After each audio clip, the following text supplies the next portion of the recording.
En 2021, la situation des droits de l'homme s'est encore détériorée aux États-Unis, où la manipulation politique a entraîné une augmentation des décès dus à la Covid-19. Selon les données épidémiques publiées par l'université Johns Hopkins le 21 novembre 2021, le nombre de décès aux États-Unis en 2021 a dépassé celui de 2020. Les États-Unis, disposant des équipements médicaux et des technologies les plus avancées au monde, sont toutefois le pays ayant le plus grand nombre de nouvelles infections et de décès liés à la Covid-19 au monde. Depuis le début de l'épidémie de Covid-19 aux États-Unis, la prévention et le contrôle de l'épidémie ont toujours été hautement politisés et sont devenus un outil avec lequel les républicains et les démocrates se critiquent et s'opposent.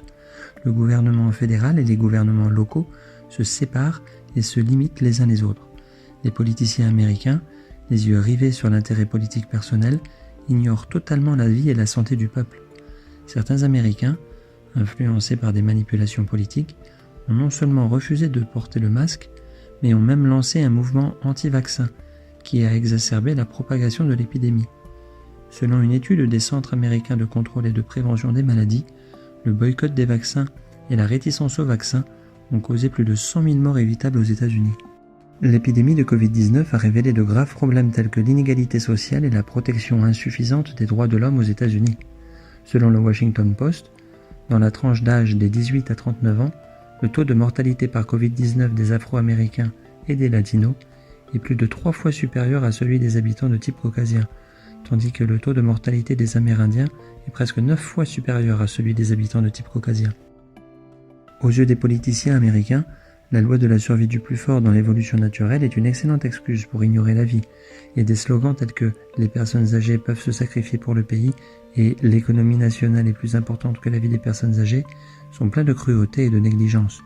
Selon les Centres américains de contrôle et de prévention des maladies, la plupart des patients décédés des suites de la Covid-19 avaient plus de 65 ans. La stratégie de coexistence avec le virus a coûté des centaines de milliers de vies et a des répercussions économiques persistantes pour les États-Unis, où la société continue de se désagréger.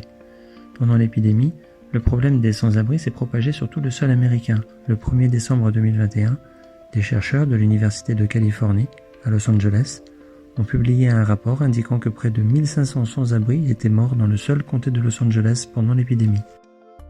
La prévention et le contrôle non scientifique, inégaux et irresponsables des épidémies du gouvernement américain ont gravement porté atteinte au droit à la vie et à la santé du peuple américain. Le New York Times a commenté le 18 novembre 2021 que les États-Unis n'avaient pas réussi l'épreuve majeure de la Covid-19 au cours des 2 dernières années.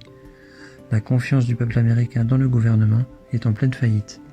Washington poursuit vigoureusement l'idée de l'Amérique d'abord, non seulement en retenant les fournitures anti-épidémiques d'autres pays, mais en interdisant également l'exportation d'équipements médicaux nationaux et en rachetant la capacité de production de médicaments contre la Covid-19. Les États-Unis se sont engagés dans le nationalisme vaccinal, poussant certains pays et régions sous-développés dans une situation désespérément en manque de vaccins. NBC a rapporté le 1er septembre 2021 que depuis mars 2021, les États-Unis avaient jeté au moins 15 millions de doses de vaccins contre la Covid-19 en 6 mois, et le nombre de doses de vaccins gaspillées dépasse de loin le nombre de doses nécessaires pour vacciner toute la population de nombreux pays pauvres. Le site web du magazine américain Foreign Policy a déclaré « Le gouvernement Biden poursuit toujours les intérêts américains d'une manière qui nuit aux intérêts du reste du monde. » Au mépris du droit à la vie de son propre peuple et des peuples du monde entier, les États-Unis ont successivement mis en scène des drames inefficaces de lutte contre l'épidémie et de rejet de la faute. En tant que pays le plus développé du monde, les États-Unis ont provoqué une grave catastrophe en matière de droits de l'homme dans la prévention et le contrôle de l'épidémie.